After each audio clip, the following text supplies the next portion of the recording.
যে শেখ হাসিনা যেভাবে একটা ফ্যাসিস্ট ব্যবস্থা কায়েম করেছিল, যেভাবে গুম খুন হত্যাকাণ্ড চালিয়ে ভয় দেখিয়ে তার শাসনকে চিরস্থায়ী করতে চেয়েছিল, যেভাবে লুটের ভাগ দিয়ে সমস্ত মানুষকে তার শাসনের অংশীদার করতে, অন্তত পক্ষে যারা শাসন ক্ষমতার আশেপাশে আছে তাদেরকে অংশীদারে পরিণত করতে চেয়েছিল, এই ব্যবস্থা যদি বদল করতে হয় কোনো একক দলের পক্ষে সেটা সম্ভব না।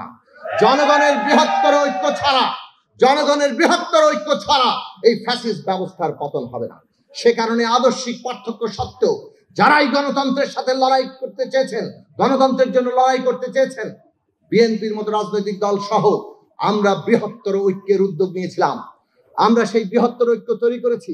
অনেক দলই বলেছেন যে আমরা বোধহয় বিএনপির সাথে গিয়ে আমরা ক্ষমতার ভাগ বটরা চাচ্ছি। আমরা পরিষ্কার করে বলেছিলাম যে এই মুহূর্তে ফ্যাসিবাদ হচ্ছে বাংলাদেশের প্রধান সমস্যা। ফ্যাসিবাদ যদি থাকে, এই দেশের শ্রমিক, কৃষক, কর্মচারী, এই দেশের নারী, এই দেশের জাতিগত কিংবা ধর্মীয় ভাবে যারা নিপীড়িত, তাদের কারো কোনো দাবি আদায় হবে না। হয় নাই। আজকে এমন একটা লক্ষ্য নিয়ে সামনে আছে, কোনো কিছুই আর তাকে পিছু টান দিতে পারবে না।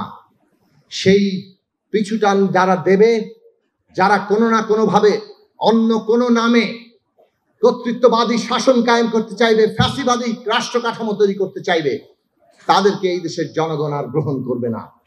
কাজে এই দেশের জাতীয়তাবাদের নামে যেমন ফ্যাসিবাদ চলবে না, কোনো ধর্মীয় মতবাদ দিয়ে কোনো ফ্যাসিবাদ এই দেশে গ্রহণযোগ্য হবে না।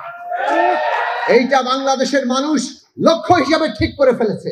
আর সেই লক্ষ্যকে আজকে 24-এর গণ অভ্যুত্থানের সকল শহীদ, সকল আহত যোদ্ধাদের রক্তের ঋণ আমরা যদি বহন করে থাকি নিজের দেহে, তাহলে আমাদেরকে সেই রক্তের ঋণ শোধ করতে হবে এই লক্ষ্যকে বাস্তবায়ন করে। অন্তর্বর্তী সরকার যারা শহীদের রক্তের উপর দাঁড়িয়ে গড়ে উঠেছেন, তাদের কাছে বলি, গণতান্ত্রিক উত্তরণ আমাদের অপরিহার্য।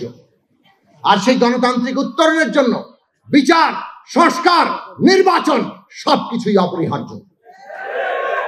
একটা বাদ দিয়ে আরেকটা হবে না।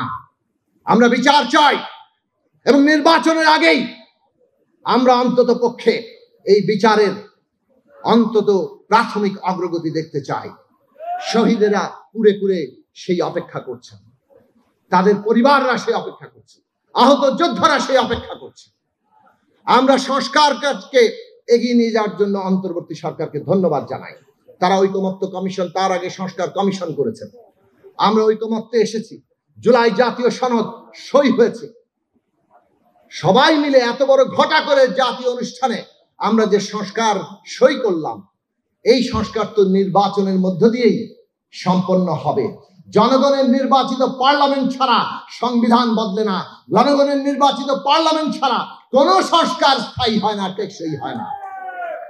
কাজেই নির্বাচন লাগবে এই সংস্কারকে বাস্তবায়ন করার জন্য। কাজেই আমাদের এমন কোনো পরিস্থিতি তৈরি করা ঠিক হবে না যে পরিস্থিতি আমাদেরকে ওই রকম একটা জায়গা করে দেয় যেখানে ফ্যাসিস্টরা আবার প্রবেশ করতে পারে। আর সেই জন্য দরকার ন্যূনতম জাতীয় ঐক্যমত্য। ন্যূনতম জাতীয় ঐক্যমত্য ছাড়া এই যে সম্মিলিত সংগ্রাম, এই যে সম্মিলিত অংশগ্রহণ, তাদের প্রত্যেকের ন্যূনতম জাতীয় ঐক্যমত্য ছাড়া আমরা এই রাজনৈতিক উত্তরণ যথার্থভাবে ঘটাতে পারবো না।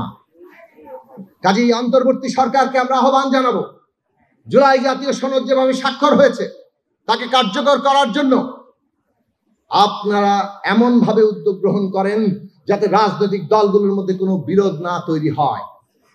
আপনারা যদি পক্ষপাতিত্ব করে বসেন, বিরোধ অনিবার্য হয়ে উঠবে। কাজেই পক্ষপাতিত্ব করবেন না। সংস্কারের ধারণা, সংস্কারের লক্ষ্য আমরা দৃঢ়তার সাথে ধারণ করি। অনেকেই এখন বলছেন, একটি দলের সাধারণ সম্পাদক বলেছেন ফেব্রুয়ারির নির্বাচন পিছিয়ে যেতে পারে। আমরা পরিষ্কার ভাবে বলি, এমন কোন অবস্থা সৃষ্টি করবেন না যাতে দেশে একটা অস্থিতিশীল রাজনৈতিক পরিস্থিতি তৈরি হয়। কাজেই ফেব্রুয়ারির নির্বাচন মধ্য ফেব্রুয়ারির মধ্যে হতে হবে এবং সেই নির্বাচন আমরা যদি সবাই মিলে শান্তিপূর্ণভাবে জনগণের ভোটের অধিকার প্রতিষ্ঠিত করতে পারি, তার জন্য ব্যবস্থা করা এই অন্তর্বর্তী সরকারের দায়িত্ব। সেটা যদি ব্যর্থ হন, জনগণ আপনাদের ক্ষমা করবে না।